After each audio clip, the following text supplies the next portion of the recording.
Welcome to the TL Animal Channel, folks. This is where we bring you the most heartwarming stories about animals and the people who love them. Today, we're diving into an incredible tale. A girl who grew up next to a gorilla, and 12 years later, they met again in the jungle. Can you imagine it? What if a gorilla could remember its best friend after all those years? What would happen when they face each other again? Not in the safety of a sanctuary, but in the wild, untamed depths of a jungle full of danger. Stick with me as we uncover echoes of the jungle, a story of friendship, loyalty, and what we owe to the natural world around us. Picture this, an early morning in 2010 at a wildlife sanctuary in Kenya. The sun's just peeking over the horizon, painting the wide grasslands with golden light. The air's crisp, carrying the scent of dry grass and the cheerful chirping of birds all around. That's where we meet Maya Carter, a 7-year-old girl who didn't grow up like most kids. No smartphones or video games for her. Instead, she lived surrounded by monkeys, giraffes, and yes, gorillas. Her dad, James Carter, was a renowned conservationist in Kenya. He dedicated his life to rescuing injured or orphaned animals, hoping one day they could return to the wild. And among those animals was Maya's best friend, Koko, a western lowland gorilla. Koko wasn't just any gorilla. His story breaks my heart every time I think about it. James once told it in an old interview I stumbled across. On a rainy day, he found Koko in the jungle, a tiny baby gorilla trembling next to his mother's lifeless body. She'd been killed by poachers for her fur and meat. Koko was so small he fit right in James's hands. He brought him back to the sanctuary, fed him milk from a bottle, and held him tight every night to ease his loneliness. And then, one day, Maya came into Koko's life. That little 7-year-old ran up to him, fearless, and wrapped her arms around him like they were meant to be together forever. I'm not kidding. James caught it on tape. Maya hugging Koko, giggling, while Koko clumsily patted her shoulder as if to say, "I've got you too." From that moment, they were inseparable. Those days were pure magic. Maya would race around the sanctuary with Koko, her messy hair flying in the wind. She taught him how to play tag, leading him through the low bushes. One time, she tripped and fell flat on the grass, and Koko, even though he was just a baby gorilla, reached out to help her up.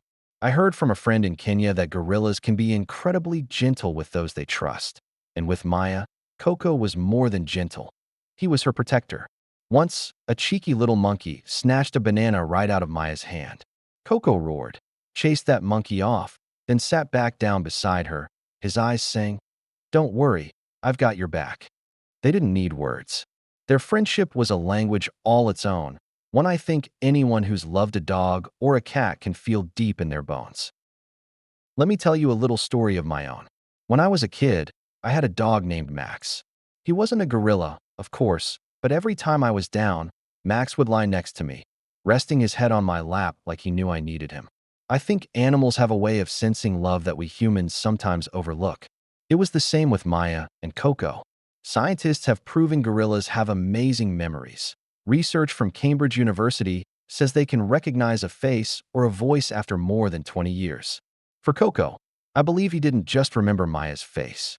He remembered her heart, the heart that gave him safety when he'd lost everything. But life doesn't always stay sweet. When Maya turned 13, a tough moment came. Her dad, James, decided it was time for Koko to go back where he truly belonged, the Congo jungle, the real home of western lowland gorillas. He believed releasing Koko was the only way to save his species, even if it meant tearing apart the two best friends. That day, the sanctuary buzzed with activity, trucks rolling in, transport crates being loaded. Maya stood there, tears streaming down her cheeks. She wove a little rope necklace, nothing fancy, just simple strands she tied with her own hands, and slipped it around Koko's neck. She whispered through her sobs, "I'll never forget you, Koko. Live strong, okay?" Koko let out a soft grunt, reaching through the crate bars to touch her hand. Then the truck roared to life, dust swirling as it drove off, taking Koko away and leaving Maya with a hole in her heart that felt too big to ever heal. Have you ever had to say goodbye to someone you love? A pet, a friend, Anyone who meant the world to you? It hurts, doesn't it? I remember crying for weeks when Max passed away. For Maya, that goodbye was the first time she learned that love sometimes means letting go, even when it breaks your heart. But this story doesn't end there.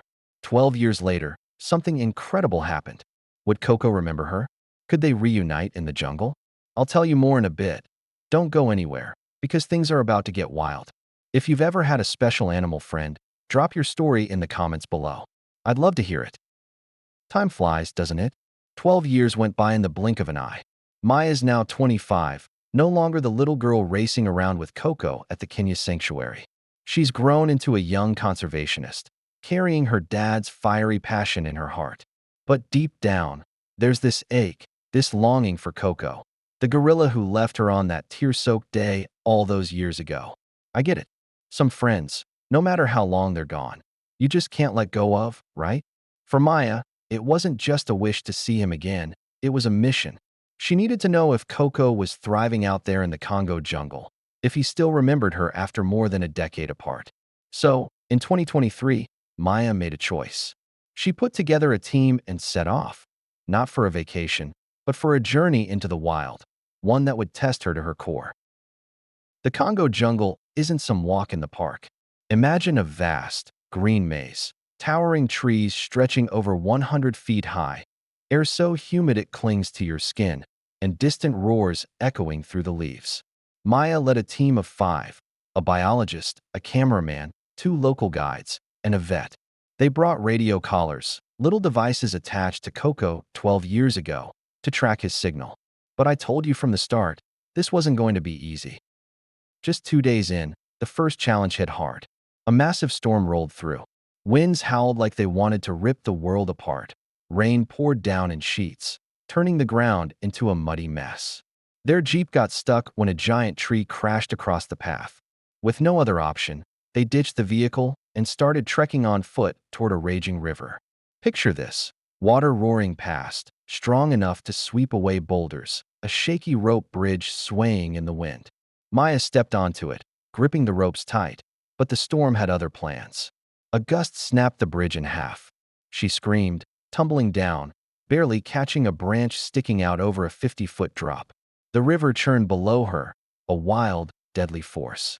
The team shouted, "Maya, hold on!" But she didn't panic. Through the rain, her eyes burned with determination. She yelled back, "We've got to keep going. Koko's waiting. I've got to ask, could you do that?" I thought I was tough, but staring down a drop like that, I'd be shaking in my boots. Maya clawed her way back up, and the team crossed that river, soaked to the bone and exhausted. But they didn't quit. I'm convinced her bond with Koko gave her that strength, something bigger than fear. What about you? What keeps you going when everything's stacked against you? For Maya, it was Koko, and the next test came faster than she could catch her breath. On day 4, as they pushed through dense jungle, they stumbled on something that stopped me cold. A trap. Not some natural snare, but a steel jaw trap, sharp and cruel, stained with dried blood. Maya dropped to her knees, her hands trembling as she touched it. She whispered, "Poachers, here's a heartbreaking truth. Every year, over 3,000 gorillas are killed by illegal hunters across Africa, according to the World Wildlife Fund. Traps like this are their weapons, and if Koko got caught..." Maya couldn't even finish the thought. She turned to her team, voice shaking but firm. "We have to protect Koko, no matter what." They set up surveillance cameras around the area, determined to track those poachers. But I felt this chill creeping up my spine. Would they make it in time? What would you do if an animal you loved was in danger?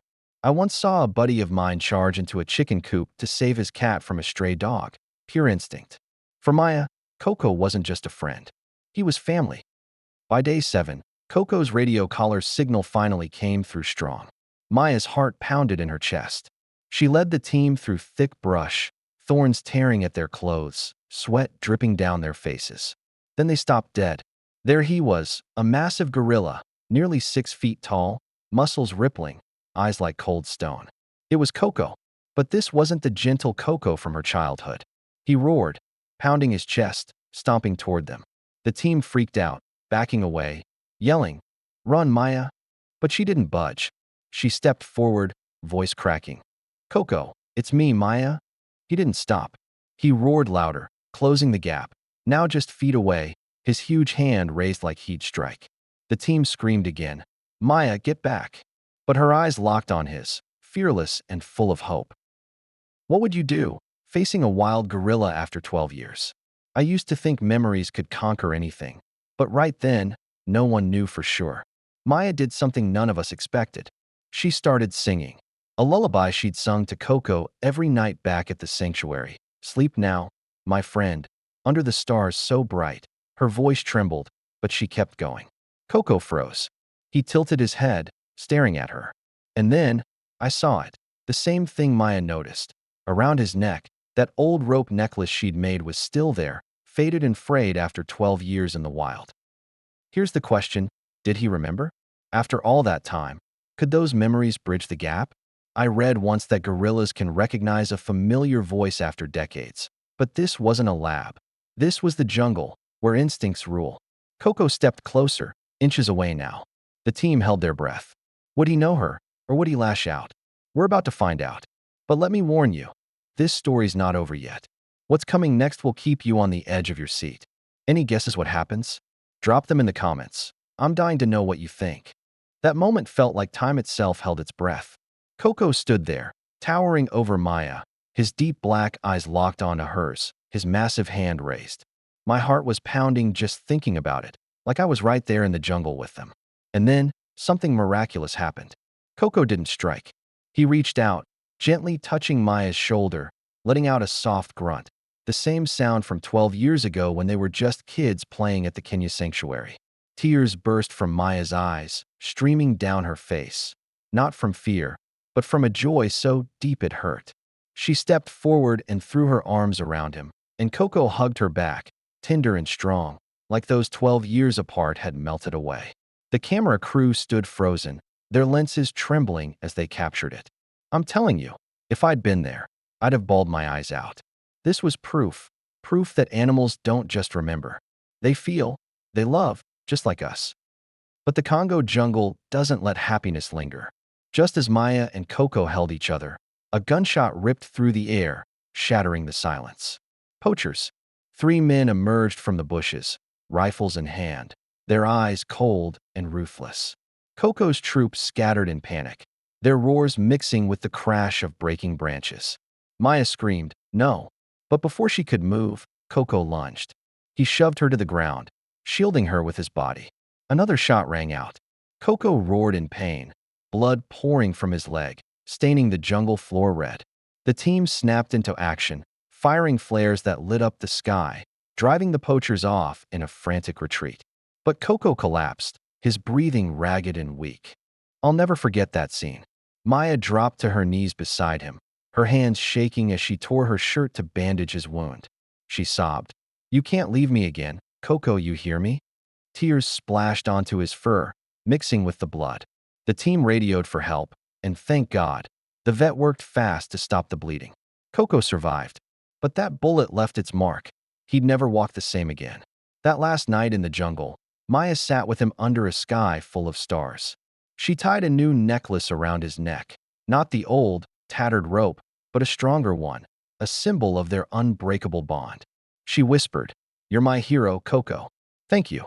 Then she stood up and walked away, leaving him with his troop.